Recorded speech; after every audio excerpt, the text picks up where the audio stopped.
चलो बेटा शुरू करते हैं। चैप्टर 3 अकाउंटिंग प्रिंसिपल, यही चैप्टर शुरू करना है ना आज। देखो आज मैं कुछ भी रिटन में नहीं समझा रहा, आज मैं केवल डिस्कस करूंगा चैप्टर को, और उसके बाद नेक्स्ट क्लास में मैं रिटन में कराऊंगा, और साथ के साथ केस स्टडी जो बनती है वो केस स्टडी लिखवाऊंगा। सही है? तो इस चैप्टर में सबसे पहले ये चैप्टर हमें पढ़ना क्यों है? देखो जब भी हम कोई सब्जेक्ट पढ़ते हैं तो हर सब्जेक्ट के कुछ प्रिंसिपल्स होते हैं जिनके ऊपर वो बेस्ड होता है। अकाउंट के भी कुछ रूल्स होंगे, कुछ प्रिंसिपल होंगे जिसके ऊपर हमारी अकाउंट्स क्या है बेटा, डिपेंड करती है। तो जिन चीजों पे हमारा बिजनेस, हमारे अकाउंट्स बेस्ड है, डिपेंड करता है, जिन बातों को हमें ध्यान में रखना चाहिए जब हम बिजनेस के अकाउंट बनाएं, तो उन्हीं को हम नाम दे रहे हैं accounting concept and conception, convention. ठीक है, या आप बेसिक प्रिंसिपल कह दोगे। अब आज मैं जर्नली मोटे तौर पे सारे प्रिंसिपल डिस्कस कर रहा हूं, मोटे तौर पर यानी ऊपर ऊपर से। तो सबसे पहला प्रिंसिपल क्या है अकाउंट्स का, एक बार आप बुक से बोलते जाओ, मैं उसके बारे में डिस्कशन करता जाऊंगा। क्या चीज? Going concern. हाँ जी, जब भी कोई पर्सन कोई बिजनेस शुरू करता है तो किस थिंकिंग के साथ बिजनेस शुरू किया जाता है, बताओ मुझे जरा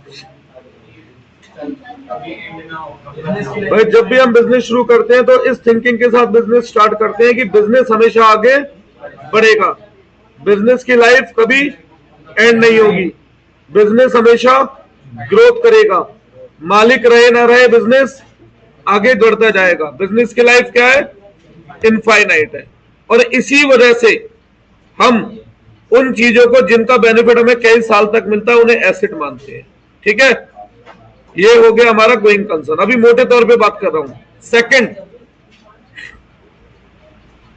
सेकंड, अब एक बात बताओ, अगर सपोज करो हम में से हर पर्सन अपने बिजनेस को बनाते वक्त, अपने बिजनेस के अकाउंट बनाते वक्त, सुने, हम में से हर पर्सन अपने बिजनेस के अकाउंट्स बनाते वक्त हर बार एक नया प्रिंसिपल फॉलो करें। ठीक, हर साल प्रिंसिपल चेंज कर दें, हर साल मेथड चेंज कर दें, तो क्या आपको लगता है कि दो बिजनेस के बीच में उनमें कंपेयर करना आसान होगा? नहीं। अच्छा, दो बिजनेस छोड़ो, क्या आपको लगता है मैं अपने ही बिजनेस का, अपने बिजनेस की पास्ट परफॉर्मेंस का अपने बिजनेस की करंट परफॉर्मेंस से कंपेयर कर सकता हूं? नहीं। तो भैया ये चीज पॉसिबल हो सके इसलिए ये प्रिंसिपल क्या कहता है कि अगर कोई भी अकाउंटिंग मेथड, कॉन्सेप्ट या प्रिंसिपल हम एक साल फॉलो करें तो ईयर आफ्टर ईयर हमें सेम प्रिंसिपल फॉलो करना चाहिए या सेम मेथड फॉलो करना चाहिए। हमें बार बार अकाउंटिंग प्रिंसिपल्स, कन्वेंशंस, कॉन्सेप्ट या मेथड चेंज नहीं करने चाहिए। कोई डाउट है इसमें? ठीक है, तो इसका मतलब क्या है, हम रिजिड हो जाएं बिल्कुल, अकाउंटिंग मेथड्स कभी चेंज ना करें, इसका मतलब यह है, या अकाउंटिंग प्रिंसिपल कभी चेंज ना करें? भैया अगर कभी सरकार के नियम बदल गए तो, कानून बदल जाए तो, या अकाउंटिंग स्टैंडर्ड्स में चेंज आ जाए तो, या जो पुराना कॉन्सेप्ट या प्रिंसिपल था वो हमारे बिजनेस के रिजल्ट्स यानी प्रॉफिट या लॉस को ट्रू नहीं दिखा पा रहा है तो इस केस में हम अपने अकाउंटिंग कॉन्सेप्ट, प्रिंसिपल या मेथड चेंज कर सकते हैं। कोई डाउट है इसमें? एक मिनट,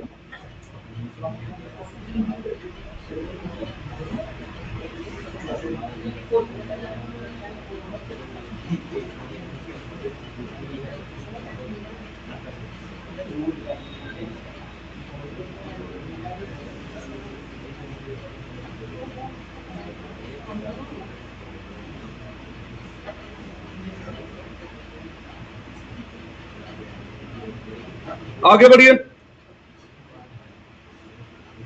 तो एक बार दोबारा से रिपीट करता हूं, यह कॉन्सेप्ट हमसे क्या कहता है कि अगर कोई अकाउंटिंग मेथड, कॉन्सेप्ट या प्रिंसिपल हम एक बार फॉलो करें तो ईयर आफ्टर ईयर हमें सेम अकाउंटिंग मेथड, प्रिंसिपल या कॉन्सेप्ट फॉलो करना है। ठीक है, जर्नल केसेस में हमें इन्हें बार बार नहीं बदलना है, हम इन्हें केवल 3 सिचुएशन में बदल सकते हैं। पहला, for the fulfilment of law, भाई कानून बदलेगा तो हमें बदलना पड़ेगा। Second, for the fulfilment of accounting standards, अगर अकाउंटिंग स्टैंडर्ड में कोई चेंज है तो उस चेंज को फुलफिल करने के लिए हमें मेथड बदलना पड़ेगा। तीसरा, for better and true presentation of accounting. सही है, अभी मैं मोटे तौर पे डिस्कस कर रहा हूं, अगली क्लास में बुकिश पढ़ाऊंगा अंडरलाइन कराते हुए। तो अब इसके पीछे एक एग्जांपल देते हैं बुक वाले। क्या एग्जांपल देते हैं कि आप लोगों ने डेप्रिसिएशन टर्म पढ़ी है बेटा? मैंने कल लास्ट पढ़ाई थी, क्या मतलब बताया था मैंने उसका?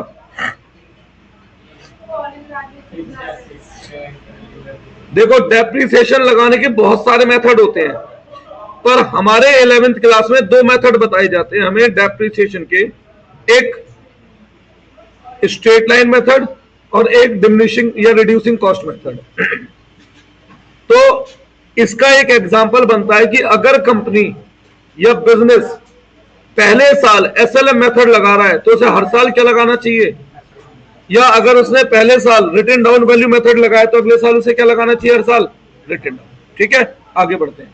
अगला, एक्रूअल। ये एक्रूअल कॉन्सेप्ट बिल्कुल एक तरीके से आप ऐसे मान के चलो आत्मा है अकाउंटेंसी की। जितने भी हम अकाउंट्स प्रिपेयर करते हैं हमारी कंट्री में, हमारे देश में सारे अकाउंट हम प्रिपेयर करते हैं एक्रूअल बेसिस पर बेटा। ठीक है, और एक्रूअल बेसिस क्या कहता है? एक्सपेंस को कब एक्सपेंस मानते हैं? जब पैसा जाता है या जब काम करवाते हैं। तो जिस पीरियड में एक्टिविटी होती है जिसकी वजह से पैसा जाना है, एक्सपेंस उस पीरियड में रिकॉग्नाइज होते हैं, ना कि जब पैसा जाता है। पैसा कब जा रहा है ये क्या है, इररेलेवेंट। बताया था ना बेटा इन्होंने। तो इसी प्रिंसिपल को क्या कहते हैं, एक्रूअल कॉन्सेप्ट। अब इसका एक एग्जांपल बनाते हैं अगर हम, कि अगर मैं किसी वर्कर से मार्च में काम कराता हूं पर पेमेंट में उसे कर पाता हूं अप्रैल में, तो एक्सपेंस कब मानना है मुझे, मार्च में, जब काम करवाया, ना कि जब पेमेंट की। कोई डाउट है? इसी कॉन्सेप्ट में देखो इन्होंने बुक में एक गलती करी हुई है। क्या गलती की हुई है? इसी कॉन्सेप्ट में इन्होंने नीचे इनकम की भी बात करी है, रेवेन्यू की भी देखो करिए। आगे पढ़ना।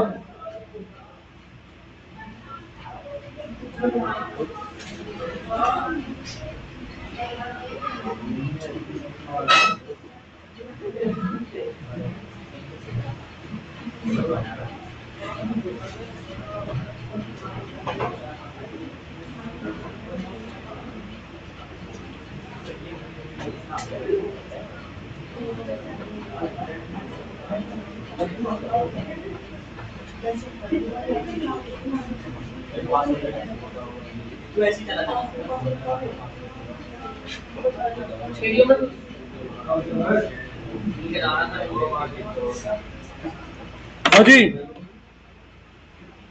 तो इसी कॉन्सेप्ट में इन्होंने करियर नीचे रेवेन्यू की बात, जबकि इसके लिए एक सेपरेट अलग कॉन्सेप्ट दे रखा होगा। आगे बढ़ो, रेवेन्यू रिकॉग्नाइजेशन कॉन्सेप्ट दे रखा है। तो अगर एग्जाम में रेवेन्यू का पॉइंट आए तो आपको रेवेन्यू रिकॉग्नाइजेशन में लिखना है, एक्रूअल में नहीं लिखना है, याद रखना। यहां बुक में गड़बड़ है ये। तो अब एक बात बताओ, इनकम यहां भी कवर है वहां भी कहां माने, तो रेवेन्यू में माने। अब इसका एग्जांपल दिया मैंने इसी तरीके से, अगर मैंने गुड्स खरीदे हैं फरवरी में, पेमेंट होती है उनकी जून में, तो एक्सपेंस कब मानना चाहिए, फरवरी में। कोई डाउट? इन 3 कॉन्सेप्ट को हम कहते हैं बेसिक अकाउंटिंग प्रिंसिपल या फंडामेंटल अकाउंटिंग प्रिंसिपल। तो एक 1 मार्कर क्वेश्चन में अभी आउट कर रहा हूं, फंडामेंटल अकाउंटिंग कॉन्सेप्ट बोल दो या प्रिंसिपल बोल दो। इसमें क्या क्या 3 कॉन्सेप्ट आ रहे हैं? पहला, गोइंग कंसर्न कॉन्सेप्ट, दूसरा कंसिस्टेंसी, और तीसरा एक्रूअल अजम्पशन। अब एग्जाम में 100% एक क्वेश्चन 1 मार्कर में कैसे आएगा, which one is not fundamental accounting principle, और वो 4 का नाम दे देगा, उन 4 में से 3 ये होंगे और चौथा कोई अदर नेम होगा। 1 मार्कर ये क्वेश्चन फिक्स हो गया इसमें, ठीक है। 3 मार्कर तो हमें पता होते हैं कौन से आएंगे सबको, 1 मार्कर थोड़ा सा जज करना बेटा मुश्किल होता है, तो इसलिए वो मैं साथ के साथ बताता हूं। तो ये क्या, एक्रूअल अजम्पशन।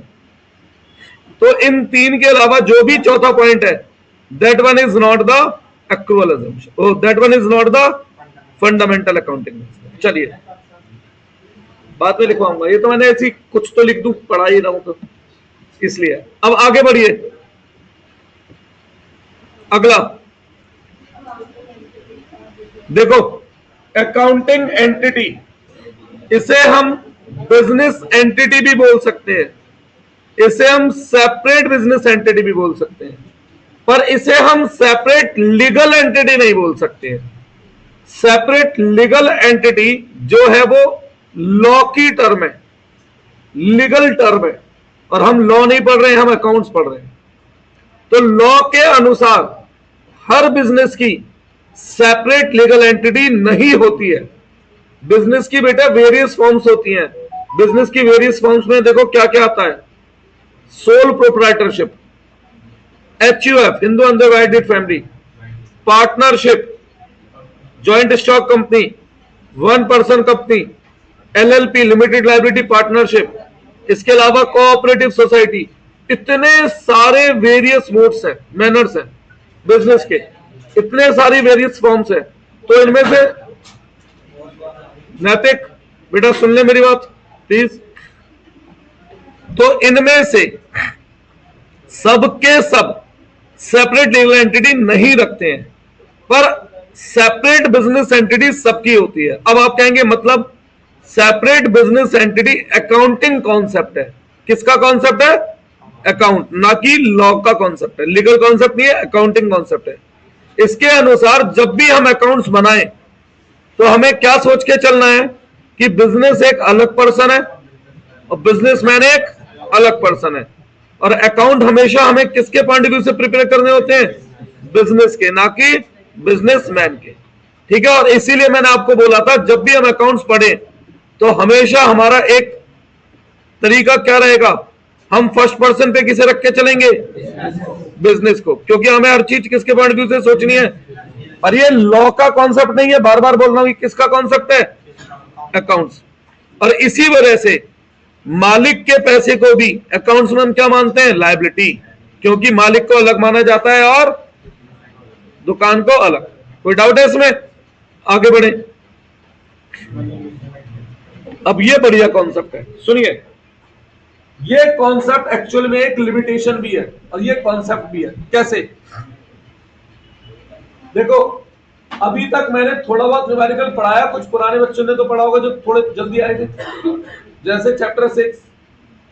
तो जहां पर हम जब भी डेबिट क्रेडिट करते थे तो वहां पर हम अमाउंट में डेबिट क्रेडिट करते थे या केजी में और यूनिट में, किलो में और ग्राम में, अमाउंट में। कभी भी अकाउंट में इस तरीके से रिकॉर्डिंग नहीं होगी कि 20 किलो माल खरीदा, 100 लीटर कपड़ा खरीदा, 1000 लीटर पेट्रोल खरीदा, नहीं। अकाउंट में हमेशा रिकॉर्डिंग के सेंस में होगी इतने रुपए का माल खरीदा, इतने रुपए का डीजल खरीदा, सही है।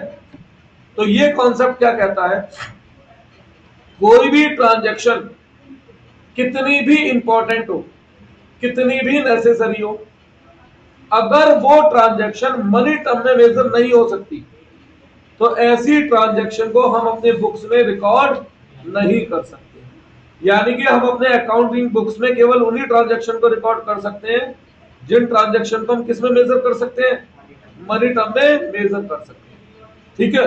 अब एक बात सुनो भाई, ऐसे मान के चलो गाजियाबाद में मेरा कोचिंग सेंटर है, एक एग्जांपल देता हूं, और उस कोचिंग सेंटर में जो टीचर्स हैं वो गाजियाबाद दिल्ली एनसीआर के द बेस्ट टीचर्स हैं, क्या ये इंफॉर्मेशन मेरे बिजनेस की इंपॉर्टेंट इंफॉर्मेशन है या इररेलेवेंट? पर अकाउंट मेरी इस इंफॉर्मेशन को रिकॉर्ड नहीं कर सकता, क्यों भाई? वो बेस्ट टीचर है, इस चीज को क्या मनी टर्म में मेजर किया जा सकता है? नहीं। मेरे एम्प्लॉय ऑनेस्ट एम्प्लॉय है, क्या बिजनेस के लिए अच्छी बात है, बुरी? इंपॉर्टेंट फैक्ट है, पर मैं इसे अकाउंट में रिकॉर्ड नहीं कर सकता, क्यों? क्योंकि मनी टर्म में मेजर नहीं की जा सकती। तो ये लिमिटेशन भी तो ही एक तरीके से कि अकाउंट एग्जैक्टली हर चीज नहीं बता रहा बिजनेस के बारे में, है ना बेटा? आगे बढ़िए।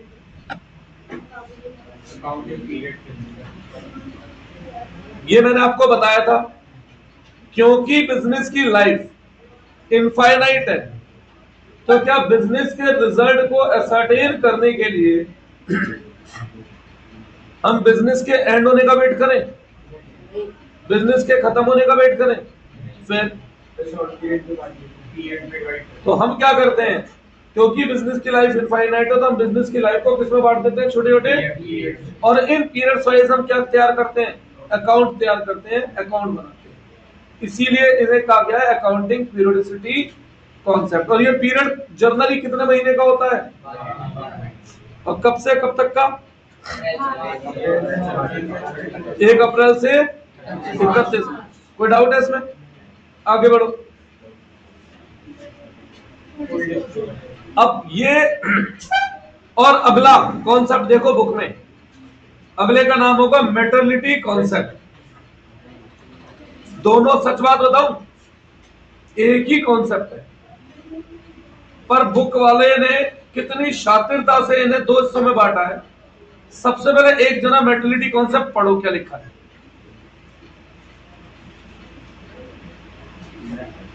पढ़ना।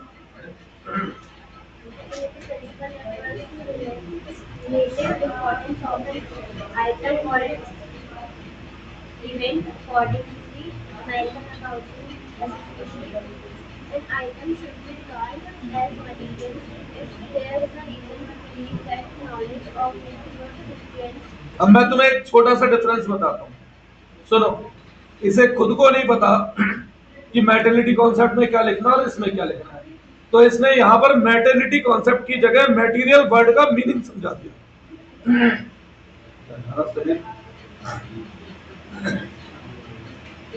क्या कर रहा है उसने? कॉन्सेप्ट का मतलब बताया या केवल मटेरियल वर्ड का मतलब बताया? केवल मटेरियल टर्म का मीनिंग समझा दिया। अब जरा इससे पहले वाला कॉन्सेप्ट पढ़ना।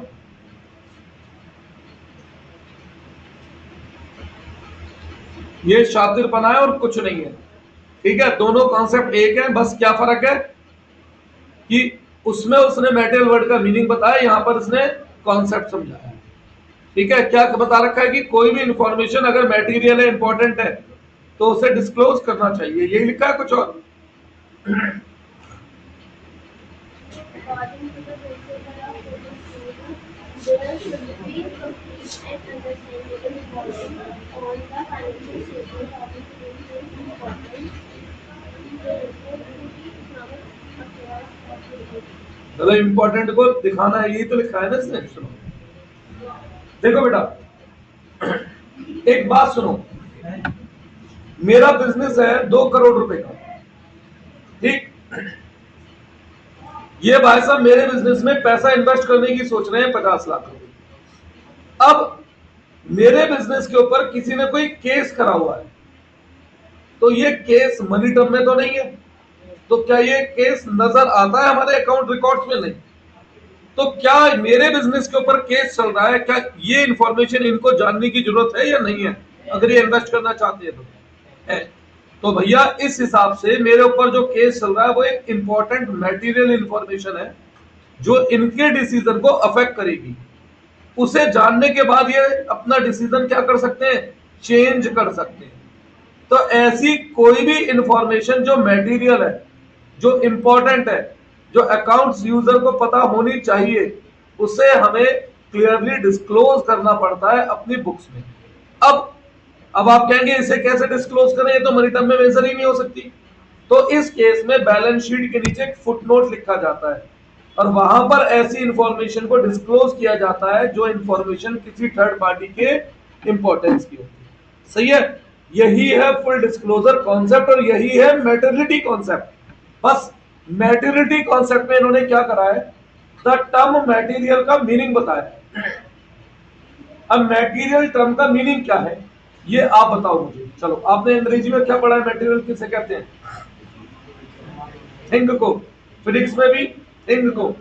पर यहां पर मैटेरियल का मतलब होता है ऐसी इंफॉर्मेशन जो अकाउंट यूजर्स के डिसीजन को अफेक्ट करे। अभी पहले मैं सिंपल मैटेरियल का मतलब बताता हूं, सुनिए। मंडे को स्कूल है। मंडे की सुबह जब आप उठते हो बहुत भयंकर बारिश है और आपकी कमर तक पानी आ रहा है, स्कूल जाओगे छुट्टी कर लोगे? और बारिश नहीं है तो जाओगे। तो बारिश का आना या ना आना आपके स्कूल जाने के डिसीजन को अफेक्ट करता है नहीं करता? तो यहां पर बारिश का आना आपके लिए एक मैटीरियल इंफॉर्मेशन। सही है? कोई डाउट? दूसरा एग्जांपल, मंडे को आपका बोर्ड का एग्जाम है। अब कमर तक पानी आ रहा है बारिश में, एग्जाम देने जाओगे नहीं जाओगे? बारिश नहीं आती तो यहां पर बारिश का आना या ना आना क्या आपके डिसीजन के ऊपर कोई असर गिरता है? तो यहां पर बारिश का आना या ना आना इमैटेरियल है। इमैटेरियल मतलब रेलिवेंट नहीं है। ठीक है? अब इसी तरीके से मैटेरियल इंफॉर्मेशन का मतलब हुआ कोई भी ऐसी इंफॉर्मेशन जो किसी पर्सन के डिसीजन को अफेक्ट कर सके। क्या कर सके? अफेक्ट कर सके। क्लियर है? अब एक एग्जांपल देता हूं। मेरा बिजनेस है 100 करोड़ रुपए का। अब मेरे बिजनेस में किसी ने 50 लाख रुपए का क्लेम कर रखा है हर जाने का। क्लेम ही तो करा है, अभी मैं केस तो नहीं हार गया, तो ये लायबिलिटी तो नहीं है। अभी मनी टर्म में तो मैं कर नहीं सकता। तो अब ऐसे में 100 करोड़ के बिजनेस में 50 लाख रुपए का केस, जो लोग मेरे साथ बिजनेस में जुड़ना चाहते हैं, क्या ये 50 लाख रुपए का केस उनके डिसीजन के ऊपर असर गिरेगा? नहीं गिरेगा। तो 100 करोड़ के बिजनेस में 50 लाख का केस है क्या छोटा मोटा सा, है ना? लेकिन मेरा बिजनेस ही 2 करोड़ रुपए का है। अब मेरे ऊपर किसी ने 50 लाख रुपए का केस करा है। अब जो लोग मेरे साथ जुड़ना चाहें, क्या उनके डिसीजन को ये केस अफेक्ट करेगा? हाँ, क्योंकि 2 करोड़ के बिजनेस के लिए 50 करोड़ का केस एक बड़ा केस है। तो एक इंफॉर्मेशन बेटा किसी के लिए मटेरियल हो सकती है और हो सकता है वो दूसरे के लिए क्या हो? इमैटेरियल। एक बिजनेस जिसमें हर साल 100 करोड़ रुपए के रिकॉर्ड होते हैं खर्चे, एक अकाउंटेंट 500 रुपए के पेन लिखने भूल गया, तो आप ये कह दोगे उसके बिजनेस के जो रिकॉर्ड्स हैं वो झूठे हैं? यार 500 करोड़ के उसमें 500-700 रुपए का अगर अमाउंट गड़बड़ हो गया तो क्या उससे बिजनेस के अकाउंट तबाह हो गए, बेकार हो गए? तो ये इमैटेरियल था। किसी का बिजनेस है 10 करोड़ का, एक 3 करोड़ की ट्रांजैक्शन थी, वो रिकॉर्ड होनी छूट जाए, तो क्या मटेरियल है? बस मटेरियल शब्द का मतलब बताया इन्होंने, उसमें और कुछ नहीं बताया। तो दोनों कॉन्सेप्ट का मतलब एक ही है। कोई भी इंफॉर्मेशन जो मटेरियल है, जो इंपॉर्टेंट है, जो किसी के डिसीजन को अफेक्ट कर सके, उसे हमें अपने बुक्स ऑफ रिकॉर्ड्स में डिस्क्लोज करना है। अगर वो मनी टर्म में है तो वेरी गुड, अगर वो मनी टर्म में नहीं है तो हम ऐसे फुटनोट उसे रिकॉर्ड करेंगे। ठीक है? कोई डाउट? आगे बढ़ो।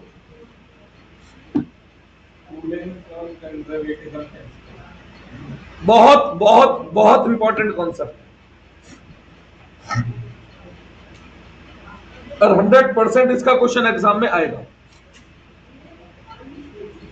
अच्छा बेटा, सबसे पहले कंजर्व वर्ड का मतलब क्या समझते हैं आप लोग? कंजर्व, बचाना। किसको बचाना? यहां पर कंजर्व का मतलब होता है अपने आप को बचाना। अब आप कहेंगे क्या मतलब? एक सिंपल सा एग्जांपल देता हूं। सपोज करो मुझे इस कमिंग मंडे को, नेक्स्ट सैटरडे को भाई बाहर घूमने जाना है, मुझे 25,000 रुपए की जरूरत है। अब मुझे आपके बैच से फीस भी 25,000 रुपए कलेक्ट करनी है। ठीक है? मैं आपसे कहता हूं बेटा मुझे सैटरडे को बाहर जाना है, फ्राइडे तक फीस करा देंगे क्या? तो आप सभी बच्चे कहते हैं हाँ करा देंगे। अब एक बात बताओ, मैं निफ्रांत हो जाऊं ना कि भाई मेरे पास फ्राइडे को पैसे आ जाएंगे और मैं सैटरडे को चले जाऊंगा, कोई दिक्कत है इसमें क्या? भैया तुम में से कोई छुट्टी कर गया, तो किसी की तबीयत खराब हो गई, कोई पैसे लाने भूल गया, तो आप लोग तो मुझे बस क्या कह देंगे, सॉरी, और मेरी ट्रिप क्या हो जाएगी, कैंसिल। तो क्या मैं आप ही के भरोसे पे रहूंगा? नहीं, मैं उसके लिए अलग से भी अपने लिए कुछ इंतजाम करके चलूंगा कि अगर आप लोग कल पैसे ना भी दे पाए तो मैं अपनी ट्रिप को कैंसिल ना करूं। इसे कहते हैं कंजर्व होके चलना, सिक्योर होके चलना। यहाँ पे कंजर्व का मतलब क्या है? सिक्योर। अब आप कहेंगे अकाउंट में इसका यूज कैसे करना है, एक एग्जांपल और देता हूं, फिर मैं यूज करना सिखाता हूं। जो मैं एग्जांपल दे रहा हूं ये मेरी सोच नहीं है, बट ये थोड़ा सा इसलिए इस तरीके से एग्जांपल दे रहा हूं कि बच्चों के दिमाग में बैठ जाए। भाई सपोज करो कोई पर्सन है, मिस्टर एक्स, उनके जुड़वा बच्चे पैदा होते हैं, एक लड़की और एक लड़का, सही है? भाई आज से 25 साल बाद लड़की की भी शादी करनी है और लड़के की भी शादी करनी है। अब लड़के की शादी में तो दहेज मिलेगा और लड़की की शादी में दहेज देना है, सही है? अब क्योंकि 25 साल बाद लड़के की शादी में दहेज मिलेगा, तो भाई साहब आज ही से मिस्टर एक्स खुशियां मनाना शुरू कर दें, पैसे उड़ाना शुरू कर दें, पैसा तो आना ही है। भैया अगर गलती से लड़के ने कल भाग के शादी कर दी तो फिर जो पैसे खर्च करें वो कहां से आएंगे? तो क्या करो, नहीं बेटा वेट करो, जब दहेज मिल जाए तब उड़ाना। लेकिन लड़की की शादी का केस सोचो, 25 साल बाद लड़की की शादी पे उन्हें पैसा खर्च करना है, तो क्या वो 25 साल बाद ही सोचेंगे या आज ही से थोड़ा थोड़ा पैसा जोड़ के चलेंगे? तो ये है कंजर्व होके चलना, अपने आप को सिक्योर होके चलना। भविष्य नहीं पता क्या होगा, अपने आप को सिक्योर कर रहा हूं, सब कुछ अच्छा चला तो ठीक है, नहीं तो मैंने तो अपने लिए प्रोविजन बना रखे। तो कंजर्वेटिज्म अप्रोच क्या कहती है, अगर आज की किसी घटना की वजह से फ्यूचर में कोई लॉस होना है, ये एक्सपेंस के लिए नहीं है, किसके लिए? ये लॉस के लिए, तो उसे आज ही क्या मान लो, लॉस मान लो। लेकिन अगर आज की घटना की वजह से फ्यूचर में कोई प्रॉफिट होना है, तो उसे प्रॉफिट तब मानो जब वो हो जाए, सही है? एक एग्जांपल देता हूं, मैं सोच रहा हूं, मैं रुद्रांशी से, सॉरी सोच रहा हूं, मैं रुद्रांशी से 1000 रुपए उधार ले रहा हूं इस कंडीशन पे कि 2 साल बाद मैं इसे 1500 रुपए लौटा दूंगा। क्या मेरा फ्यूचर में कोई नुकसान है? 500 रुपए का नुकसान नहीं है। ले कितने लाऊं, लौटाऊंगा कितने? 1500। कितने का नुकसान है? तो कब होना है नुकसान, पर मानूंगा कब? अभी। फिर से बोलता हूं, मैं सोच रहा हूं कि मैं गौरी जी से 5000 रुपए उधार ले लूं और मैंने 8000 रुपए लौटा दूंगा 3 साल बाद, तो कितना नुकसान है? कब? 3 साल बाद। पर मानूंगा कब? मानना ही नहीं है।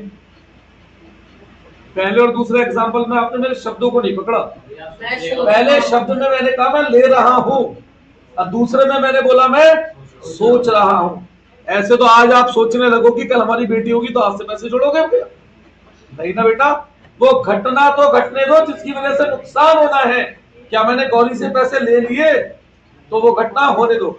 इसीलिए मैंने एक शब्द बोला था, आज की घटना की वजह से, due to event occurring today. आपकी बुक में ये शब्द मिसिंग है बेटा, पढ़ो जरा, ये शब्द मिसिंग होगा, due to event occurring today. लिखा है? नहीं, बस ये लिखा है फ्यूचर के लॉस को लॉस मान लो, प्रॉफिट को प्रॉफिट मत मानो, है ना? तो ये अधूरी डेफिनेशन है आपकी बुक में। वो इवेंट होना भी तो जरूरी है जिसकी वजह से लॉस होगा। वो इवेंट ही नहीं हुआ तो जबरदस्ती सोच सोच के लॉस मान लूं तो कोई बिजनेस कभी टैक्स ही ना दे, क्योंकि वो तो ये कह देगा कोर्ट में, जी हमने तो सोच रखा है इतना लॉस है, तो टैक्स किस बात का? क्यों? वो इवेंट होना जरूरी है, सही है? अब इस कॉन्सेप्ट का एक एमसीक्यू आएगा 100% एग्जाम में, बताए क्या? स्टॉक की वैल्यूएशन हम किस कीमत पर करते हैं? सुनो, लेट से मेरे पास, मेरा काम है स्टेशनरी का, ठीक है? तो मैं पेन बेचता हूं, एक पेन की जो कॉस्ट मुझे पड़ती है वो पड़ती है 8 रुपए। और मैं उस पेन को बेचता हूं 10 रुपए का, साल के आखिरी दिन 1000 पेन अनसोल्ड बच गए, तो मैं इन पेन की वैल्यू क्या मानूं? 8 रुपए के हिसाब से, 10 के हिसाब से? 8 के हिसाब से। श्योर? 10 के हिसाब से क्यों नहीं बिकेंगे तो 10 में? अरे तो प्रॉफिट हो तो जान दो, हुआ का है, जब प्रॉफिट हो जाएगा तब माना जाएगा। अब एक दूसरा एग्जांपल, इन पेन की कॉस्ट है 8 रुपए, पर मार्केट में सेल प्राइस रह जाता है 7 रुपए। अब बताओ मैं 1000 पेन कितने के मानूं? 7, क्योंकि लॉस तो होना है, चाहे फ्यूचर में हो, पर मानना कब है? अभी। अभी लॉस मानते हो, इनकी वैल्यू क्या मान लो? 7। तो कॉस्ट को हम किस कीमत पे दिखाते हैं?